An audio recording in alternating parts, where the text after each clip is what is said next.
Comment les riches gagnent-ils de l'argent? Le secret réside dans le flux de l'argent. Bonjour, mesdames et messieurs. Vous êtes-vous déjà demandé quelle richesse vous pourriez accumuler au cours de votre vie? Avez-vous déjà réfléchi à la somme d'argent que vous pourriez gagner au cours de votre vie? Testons votre intelligence. Imaginez que vous ne puissiez gagner que 100 000 € au cours de votre vie.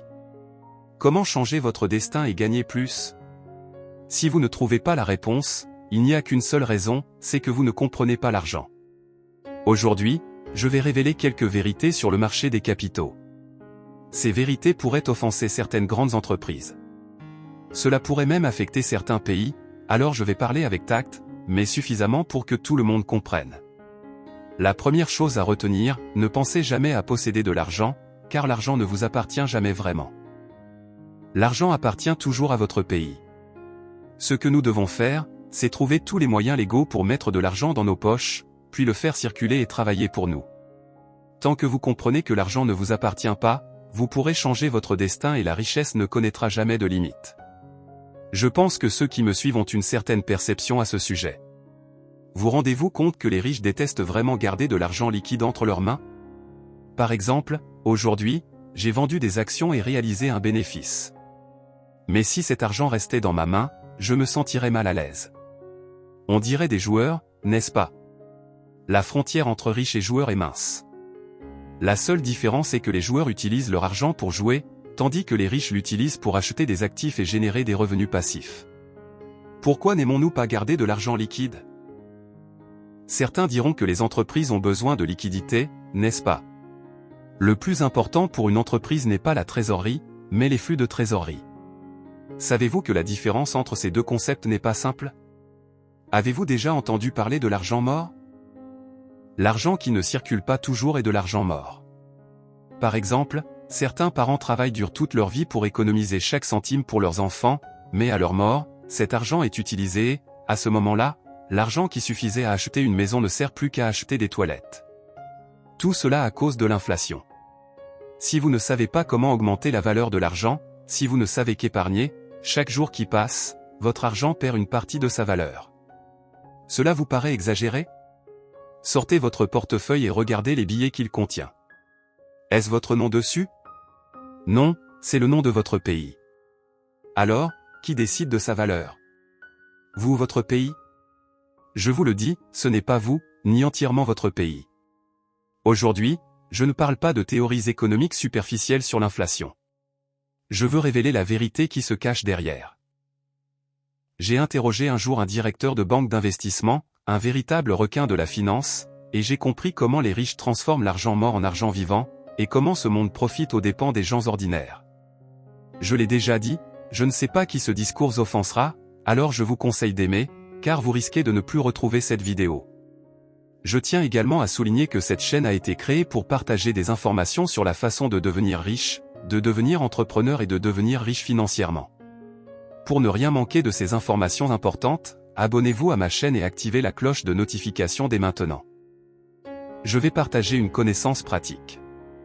J'ai déjà dit qu'il fallait apprendre à utiliser l'effet de levier financier pour acheter plus de biens immobiliers, mais certains se demandent, que se passerait-il si les prix de l'immobilier baissaient?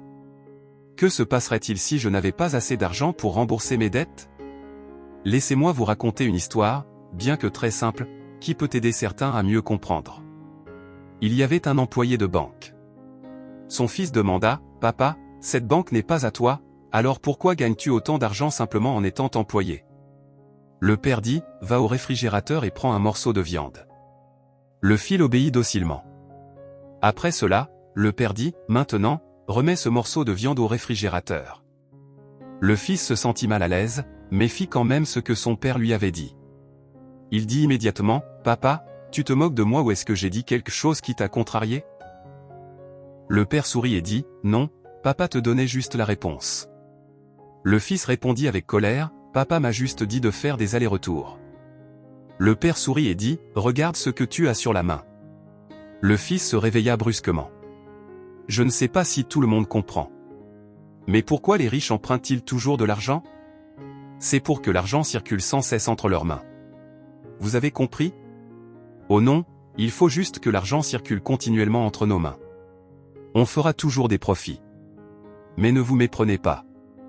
Je n'apprends pas aux gens à détourner des fonds ou à faire quoi que ce soit d'illégal. Ce que je veux dire ici, c'est que nous avons besoin du droit d'utiliser l'argent, pas du droit d'en posséder. Savez-vous qui sont les entreprises derrière des jeux comme Honor of Kings sur mobile? Si votre réponse est une entreprise de jeux, alors j'aimerais en savoir plus. Ces entreprises gagnent-elles vraiment de l'argent grâce aux jeux? Faut-il payer pour y jouer? Non, ils sont entièrement gratuits à télécharger, n'est-ce pas? Alors, comment ces entreprises gagnent-elles de l'argent? Je dis que ce sont en fait des sociétés financières. Le croyez-vous? Précisons un point, une entreprise peut-elle légalement créer de l'argent par elle-même? Elle ne peut pas, mais réfléchissez bien à ce qu'est réellement l'argent. Dès la première leçon d'aujourd'hui, nous avons dit que l'argent a deux fonctions principales, l'une est un moyen d'échange. Cela signifie que, si j'ai un coquillage, je peux l'échanger contre une vache. Ce coquillage est de l'argent. L'autre est une mesure de valeur. Si une vache vaut un coquillage et un cochon 10 coquillages, le coquillage est l'unité de valeur. Pensez maintenant à votre propre entreprise. Une entreprise peut-elle créer de l'argent? Prenons l'exemple du monde réel, utilisons-nous parfois de l'argent liquide pour l'échanger contre une autre forme d'argent? Est-ce de l'argent dans les jeux en ligne? Dans les jeux, on peut utiliser cet argent pour acheter des costumes, participer à la loterie, n'est-ce pas? Comment obtenir ce type d'argent dans le jeu? Il y a deux façons, utiliser de l'argent réel pour acheter, se connecter quotidiennement ou jouer suffisamment longtemps pour obtenir un cadeau. Alors, je vous pose la question, cet argent peut-il être utilisé pour acheter des choses dans le monde réel? Pour faire simple, peut-il être converti en argent réel? Existe-t-il un moyen d'échanger de l'argent réel avec de l'argent du jeu? Oh que oui. Vous constaterez que l'argent du jeu et l'argent réel sont interchangeables. De plus, l'argent du jeu peut également être utilisé pour acheter des biens. Prenez l'exemple d'une carte bancaire. La banque vous donne-t-elle des points bonus lorsque vous l'utilisez?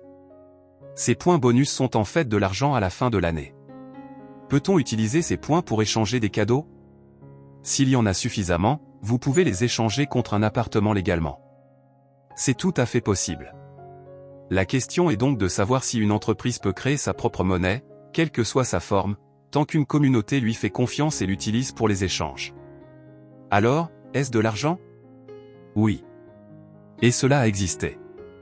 Les gens intelligents ont compris depuis longtemps que le succès du Bitcoin repose sur le même principe que celui qui a permis aux entreprises en ligne de se développer.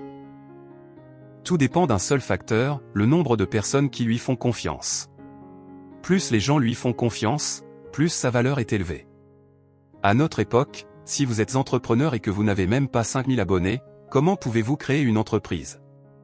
À notre époque, nous ne devrions plus considérer les clients comme de simples clients, mais comme des fans. Regardez Apple, Xiaomi ou Tesla, ces marques ne considèrent pas leurs clients comme des clients, mais comme des fans. Comprenez-vous maintenant le modèle de fonctionnement de ces plateformes de trading? Ces plateformes exploitent essentiellement le droit d'utiliser la monnaie. Pourquoi? Lorsque vous déposez de l'argent sur les plateformes d'échange et effectuez des transactions, elles ne vous facturent rien, ou très peu, car elles ne gagnent pas d'argent grâce aux frais de transaction, mais grâce au flux de trésorerie circulant sur la plateforme. Ces entreprises sont en réalité des banques, des institutions financières. Seul leur nom ne le reflète pas. Imaginez que vous déposiez $1 million sur une plateforme de trading et que, immédiatement, $1 million de plus apparaissent dans leur livre. Si 1 million de personnes déposent $1 million chacune, quel est leur montant total? Un chiffre énorme, mais ces chiffres n'ont pas d'importance. L'important est de comprendre comment cet argent est utilisé. Imaginez que vous vous réveillez et que vous vous retrouviez avec $1 milliard.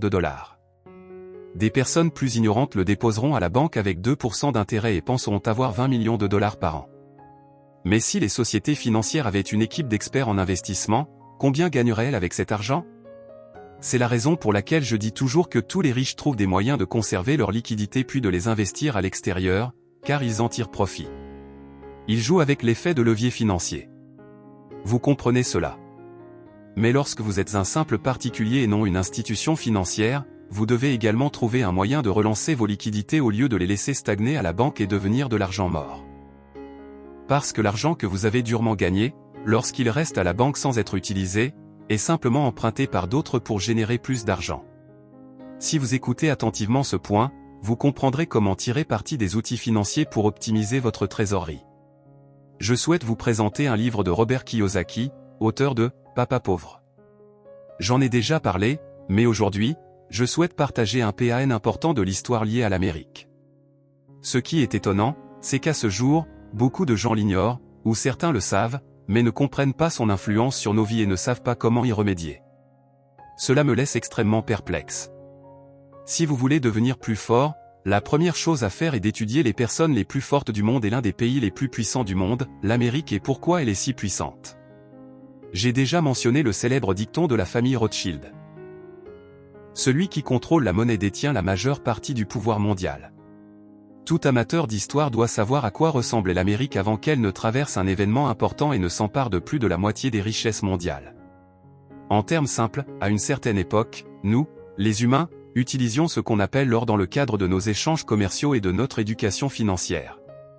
Lorsque tout le monde croyait que l'or était un moyen d'échange, sa valeur est devenue infinie en 1944. À cette époque, les 44 pays les plus développés du monde ont décidé conjointement que seule l'Amérique était autorisée à produire de l'or et que tous les autres pays n'étaient pas autorisés à en posséder librement. Savez-vous ce qu'il en est de cette période historique? À partir de ce moment-là, l'or est devenu la seule monnaie utilisée pour les transactions et les paiements internationaux. Cela signifie que l'Amérique peut utiliser l'or pour acheter tous les actifs et ressources du monde, mais le problème est que seule l'Amérique a le droit de créer de l'or. L'Amérique peut-elle donc décider elle-même de la quantité d'or qu'elle possède? Et à partir de là, l'Amérique est progressivement devenue le pays le plus puissant du monde. Comprenez-vous pourquoi ils extraient de l'or et l'utilisent pour acheter tout ce que les autres pays produisent? Ils utilisent l'or pour attirer les meilleurs talents d'autres pays. Ils utilisent l'or pour racheter les technologies les plus avancées au monde, car l'or est la seule monnaie utilisée pour les échanges et les paiements mondiaux, et seule l'Amérique a le droit de contrôler l'or, ce qui fait d'elle l'hégémonie. Pour réussir, il faut donc apprendre l'économie et le capitalisme. Mais l'histoire ne s'arrête pas là. Ce n'est pas la chose la plus puissante. Vous êtes-vous déjà demandé pourquoi le dollar américain s'appelle le dollar? Au début, les Américains estimaient que les transactions sur l'or étaient trop lourdes et trop lourdes. Ils ont donc décidé de transformer l'or en papier, appelé dollar américain, et d'autres pays ont accepté. À partir du moment où le dollar américain est devenu la seule monnaie de paiement internationale, tout a complètement changé. Le dollar américain a été émis par la Réserve fédérale américaine. Le président Nixon a ensuite déclaré l'abolition de l'étalon or. Qu'est-ce que cela signifie? À partir de ce moment-là, la quantité de dollars américains imprimés était entièrement décidée par les États-Unis. Ils peuvent en imprimer autant qu'ils le souhaitent. L'or n'est plus l'étalon d'échange pour le dollar, mais sa valeur dépend uniquement du prestige et de la puissance économique des États-Unis. Mais il y a un problème, si la quantité d'or dans le monde est trop importante, elle perdra de sa valeur. Alors, que faire? L'Amérique a deux moyens de contrôler l'or, l'un est d'extraire l'or de ses propres mines, l'autre est d'emprunter de l'or à d'autres pays. Si ces derniers ne leur prêtent pas d'or, ils en extrairont davantage de leurs propres mines, ce qui entraînera une augmentation de la quantité d'or sur le marché et une perte de valeur pour l'or des autres pays. Peu de gens savent qu'actuellement, l'Amérique a imprimé des dizaines de milliers de milliards de dollars et que ce chiffre continue d'augmenter chaque seconde. Alors, quand j'ai dit qu'il fallait emprunter de l'argent pour acheter une maison, quelqu'un m'a demandé, et si les prix de l'immobilier chutaient? Et si je ne pouvais pas payer mes dettes? Et si je faisais faillite? Mais je voudrais poser la question inverse, et si votre argent continuait à perdre de la valeur si l'Amérique ne pouvait pas payer ses dettes? Voulez-vous conserver vos liquidités ou vos actifs comme l'immobilier et l'or? Tout le monde sait que l'Amérique est endettée, mais pourquoi ne s'effondre-t-il pas comme les entreprises normales, puisqu'ils ont le pouvoir? Le dollar américain a été émis par la Réserve fédérale américaine. Le président Nixon a ensuite déclaré l'abolition de l'étalon or. Qu'est-ce que cela signifie? À partir de ce moment-là, la quantité de dollars américains imprimés était entièrement décidée par les États-Unis. Ils peuvent en imprimer autant qu'ils le souhaitent. L'or n'est plus l'étalon d'échange pour le dollar, mais sa valeur dépend uniquement du prestige et de la puissance économique des États-Unis. Mais il y a un problème, si la quantité d'or dans le monde est trop importante, elle perdra de sa valeur. Alors, que faire? L'Amérique a deux moyens de contrôler l'or, l'un est d'extraire l'or de ses propres mines, l'autre est d'emprunter de l'or à d'autres pays. Si ces derniers ne leur prêtent pas d'or, ils en extrairont davantage de leurs propres mines, ce qui entraînera une augmentation de la quantité d'or sur le marché et une perte de valeur pour l'or des autres pays. Peu de gens savent qu'actuellement, l'Amérique a imprimé des dizaines de milliers de milliards de dollars et que ce chiffre continue d'augmenter chaque seconde. Alors, quand j'ai dit qu'il fallait emprunter de l'argent pour acheter une maison, quelqu'un m'a demandé, et si les prix de l'immobilier chutaient? Et si je ne pouvais pas payer mes dettes? Et si je faisais faillite? Mais je voudrais poser la question inverse, et si votre argent continuait à perdre de la valeur si l'Amérique ne pouvait pas payer ses dettes? Voulez-vous qu'on parle beaucoup de méta-monde virtuel? À l'avenir, il est fort possible que nous vivions dans un monde entièrement virtuel, et je crois que cela pourrait devenir réalité. Avant les jeux en ligne, quelqu'un pensait-il qu'on pourrait se battre dans un monde virtuel? Quelqu'un pensait-il qu'on pourrait s'asseoir devant un écran d'ordinateur connecté à Internet, former une équipe et chasser des monstres ensemble? Avant, tout le monde pensait que c'était impossible, mais qu'en est-il maintenant? Avec un simple téléphone, on peut discuter via des applications, des SMS et les réseaux sociaux. L'avenir d'un monde virtuel n'est donc pas si lointain. En fait, quand j'étais enfant, j'imaginais cela.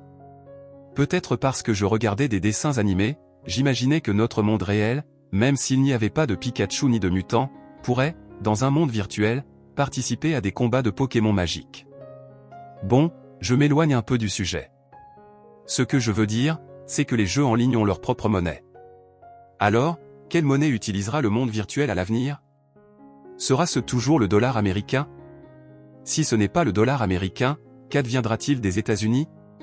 Tout le monde peut laisser un commentaire et me faire savoir ce que vous pensez, serveur vos liquidités ou vos actifs comme l'immobilier et l'or? Tout le monde sait que l'Amérique est endettée, mais pourquoi ne s'effondre-t-il pas comme les entreprises normales, puisqu'ils ont le pouvoir? Prenons l'exemple de la récente pandémie. Elle a contraint de nombreux secteurs à abandonner leurs modèles économiques traditionnels pour se tourner vers le numérique. On peut y voir un tremplin pour une adaptation progressive. Au lieu de laisser une révolution technologique se produire soudainement, pensez à l'histoire de Jack Ma. Après la création de Taobao et d'Alibaba, comment les entreprises nationales traditionnelles ont-elles fait? De nombreuses entreprises commerciales et magasins de détail ont été démolis presque du jour au lendemain. Aujourd'hui, les consommateurs se contentent d'aller en magasin pour essayer des vêtements, puis d'acheter en ligne à moindre coût. C'est ainsi qu'une révolution technologique se produit, qu'elle soit éthique ou non. C'est toujours un progrès pour la société. L'histoire a prouvé à maintes reprises que certaines personnes se sont adaptées et converties en douceur jusqu'à ce que la majorité comprenne l'opportunité de gagner de l'argent grâce à l'économie virtuelle. Cet avantage disparaîtra alors une fois l'océan bleu envahi. J'encourage toujours les gens à créer leur entreprise, mais je comprends aussi que tout le monde n'ose pas sortir de sa zone de confort pour changer son destin. Je suis moi-même parti de zéro. Tous ceux qui me connaissent comprennent mes capacités. Ce que je partage et ce que j'enseigne sont le fruit de mon expérience pratique. Il n'y a ni chance ni théorie. Ce sont des leçons que j'ai apprises après de nombreuses années de difficultés sur le marché. Je crois que créer une entreprise, c'est comme la physique, c'est une science avec ses propres règles, qui peut être apprise et reproduite. Tant qu'il y a un système et un cadre clair, on peut l'appliquer pleinement à sa situation réelle. Et maintenant, je vais partager avec vous l'essentiel de ce contenu. Je vais vous l'expliquer directement, comment transformer de l'argent mort en argent vivant grâce à la finance. Il s'agit d'un autre aspect de l'argent appelé actifs incorporels.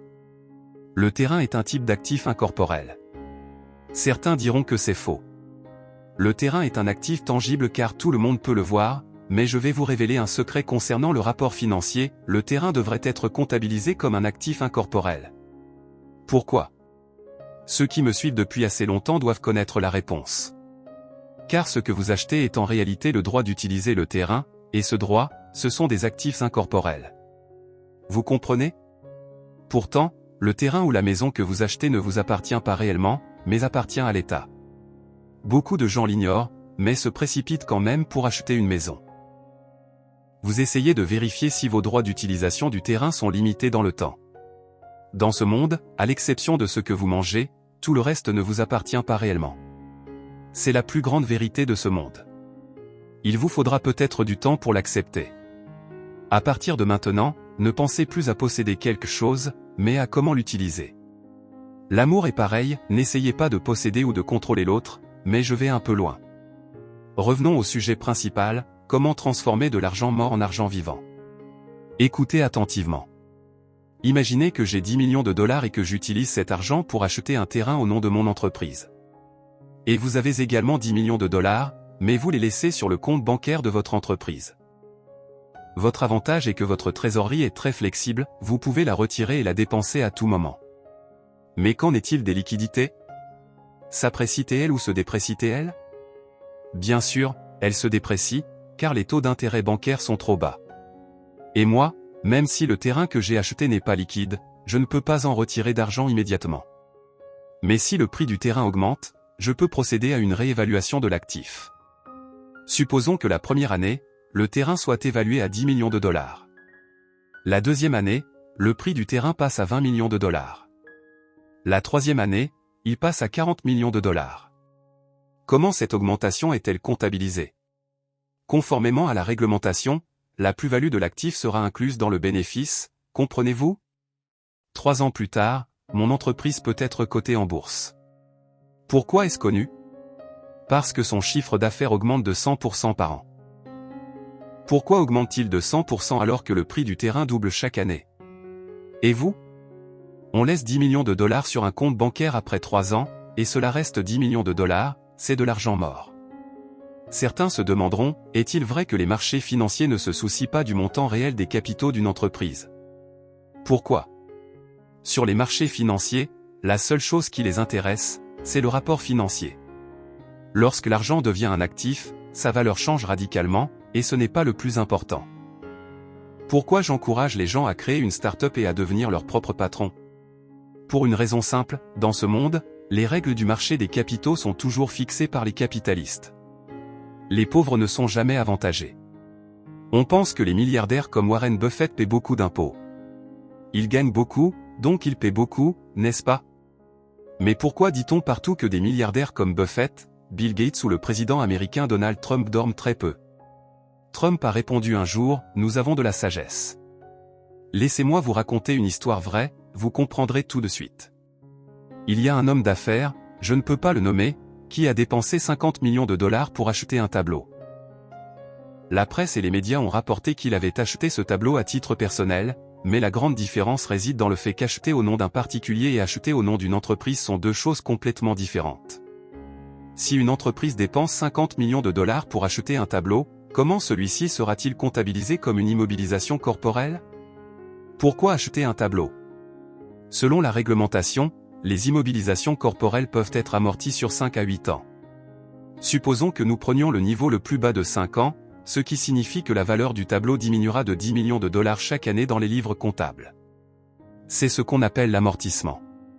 Cet amortissement de 10 millions de dollars peut être comptabilisé comme une charge de l'entreprise. Comment calculer l'impôt sur l'entreprise? L'entreprise est un chiffre d'affaires moins les dépenses, le bénéfice restant sera imposé à un taux d'imposition. Que se passe-t-il si le bénéfice restant est nul ou s'il s'agit d'une perte? L'entreprise n'aura pas d'impôt à payer. Cet amortissement est donc une charge imputable sur le chiffre d'affaires de l'entreprise. En d'autres termes, si cette entreprise réalise un chiffre d'affaires de 10 millions de dollars par an et un amortissement de 10 millions de dollars, son bénéfice sera nul. Si ce bénéfice est nul, l'entreprise n'aura pas d'impôt à payer. Comprenez-vous? C'est l'un des moyens légaux pour l'entreprise d'optimiser ses impôts. De manière si simple, elle peut économiser 10 millions de dollars d'impôts sur les sociétés chaque année. Économiser des impôts est-il différent de gagner 10 millions de dollars supplémentaires par an? Car le montant qui aurait dû être payé n'a plus besoin d'être payé, il est donc également considéré comme un bénéfice. De plus, après 5 ans, ce tableau est entièrement amorti et sa valeur comptable résiduelle est quasiment nulle. À l'heure actuelle, l'homme d'affaires n'a besoin que d'$1 pour racheter le tableau à son nom. Le tableau deviendra alors sa propriété personnelle, tandis que les livres comptables de l'entreprise ne comptabiliseront qu'$1 de bénéfices supplémentaires. Vous comprenez ce que je veux dire? Nous devons donc apprendre à créer une entreprise pour protéger nos intérêts tout en utilisant des stratégies financières pour optimiser nos flux de trésorerie. Maintenant, je vous demande combien vaut réellement ce tableau? Certains disent que sa valeur est de 150 millions de dollars, ce qui est faux. Vous méconnaissez encore la nature de l'argent. Aux yeux d'un homme d'affaires, la notion d'argent est très différente de notre perception quotidienne de l'argent. Ce qui détermine donc sa valeur, aux yeux d'un homme d'affaires, ce sont les lois comptables, le système financier et les réglementations juridiques. Je ne me vante pas, mais ces connaissances sont rarement partagées en ligne. Vous étudiez la finance ou la comptabilité à l'université, mais vous n'apprenez peut-être pas ces choses, car c'est l'expérience pratique que j'ai acquise auprès des grands noms du secteur de l'investissement financier. Aujourd'hui, je partage avec vous ma vision du monde. Avant de parler de capital et de finance, le plus important est de comprendre la nature de l'argent. Comprendre l'argent est essentiel. L'argent a des valeurs et des rôles différents selon les États. Alors, à quoi d'autre l'argent peut-il se transformer? L'argent peut se transformer en ce qu'on appelle des actifs financiers. C'est le facteur clé qui détermine si vous pouvez devenir milliardaire ou non, car la plupart des entreprises qui souhaitent s'introduire en bourse utilisent cette méthode. Parmi les types d'actifs financiers, quel est le type le plus courant? Les actions. Je demande à chacun quelle est la valeur des actions. 10 millions de dollars en espèces peuvent être transformés en 10 millions de dollars en actions. Y a-t-il une différence? Je pose maintenant une question, supposons que chacun de nous possède 10 millions de dollars. Alors, en quoi les 10 millions de dollars de Donald Trump diffèrent-ils des nôtres en termes de pouvoir d'achat, s'il y a une différence? Non, fondamentalement, le pouvoir d'achat est le même, mais qu'en est-il des actions lorsque votre entreprise est valorisée par des personnes?